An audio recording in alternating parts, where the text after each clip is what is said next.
What's going on, people? Good morning. We're about 4 hours away from kickoff, and we've gotten some news over the last 24 hours or so. And I mean, there's no other way to put it.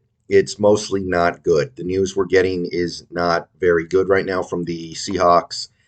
And as of right now, our prospects in this game, they're still better than average, but you would still probably say that it's gotten a little bit worse. So the short version is that we're probably going to be really thin at running back. Ken Walker and DJ Dallas are both considered unlikely to play, which doesn't surprise me. I said in my injury report video on Friday that I didn't feel good about it, but it's still unfortunate. Now, I will say I don't know how big of a deal it's going to be because we can't really run block right now. It doesn't matter who the running back is. We're going to win because of Geno Smith. We're going to win because of this passing attack. But you'd still rather have your guys, of course. Ken Walker is better than he's better than Tony Jones. He's better than Wayne Gallman. He's better than the guys who are going to be playing in this game. And actually, Wayne Gallman is apparently not even going to be one of them because he did not get activated. At least to this point, to my knowledge, he has not been activated off the practice squad, so we don't even have him. So, kind of unfortunate. I will say that it's more important we get those guys ready for the Niners game on Thursday. To a certain extent, right? Like, I can see it both ways. Where maybe you'd rather make sure you win this game so you can afford to lose to the Niners, which maybe you're kind of figuring is likely to happen, and you're going to be okay with that. So, sorry about that. So maybe you're thinking like we want Ken Walker for this game more than the Niners game, but at the end of the day, if they're not ready, they're not ready. So, yeah, Ken Walker and DJ Dallas, long shots as of right now, and I'm not expecting either guy to play. Just not ready. And we got a short week before our next game, so it is what it is. So it looks like we're going to go with Travis Homer, who is ready to go, which is great. We're going with Tony Jones, which, I mean, we haven't really had a chance to see him do much. He toughed it out against the Rams, but he didn't do much. And we actually called up another player. It's Igwebuike, I believe is how you pronounce it, Igwebuike. So I don't know anything about him. I couldn't tell you nothing about him, so... He's a guy. He's a guy who can move his arms and legs in a way roughly simulating the way in which an NFL running back is supposed to be able to move his arms and legs. But those look like your running backs because no Wayne Gallman.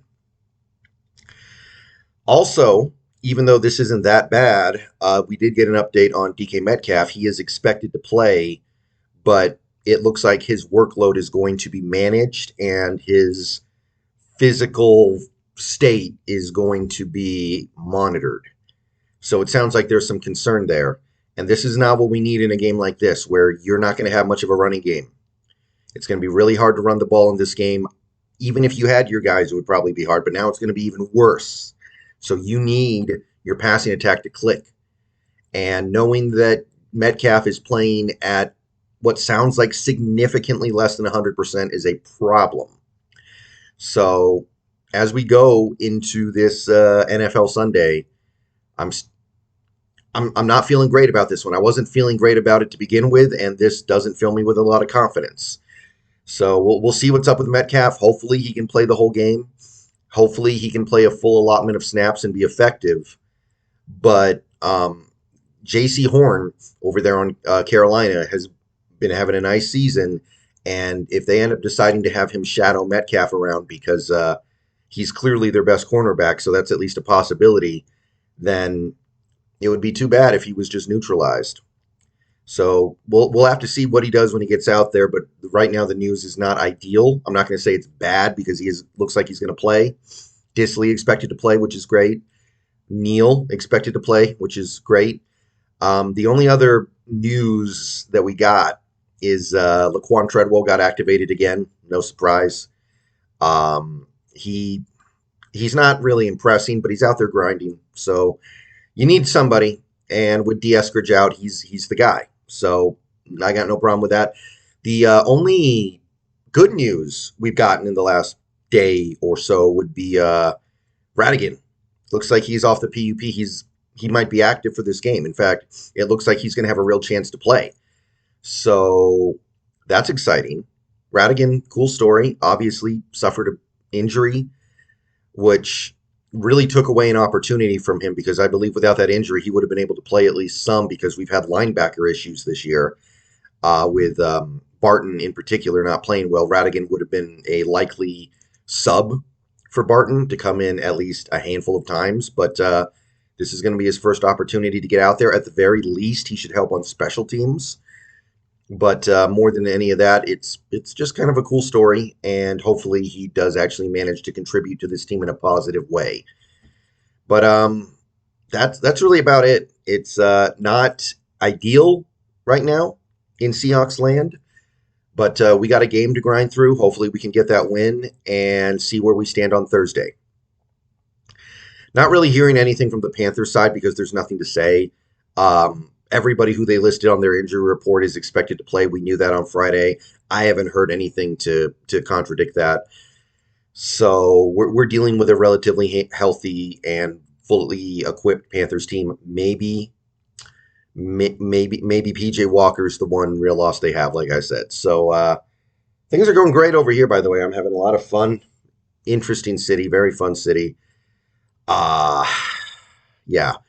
I apologize for the crude quality of these video uploads that I'm doing while I'm here. I know the microphone sounds terrible compared to my usual setup, but it's probably the best I can do. It's either this or my phone, and I don't like recording off my phone that much. It's a pain, especially when you don't have your selfie stick, which I don't. So, yeah, I'm going to be watching the game tomorrow at a sports book. Not sure exactly which one. I'm going to be watching all the games on sportsbooks, by the way. So hopefully we find a way. So I'm going to go ahead and get out of here.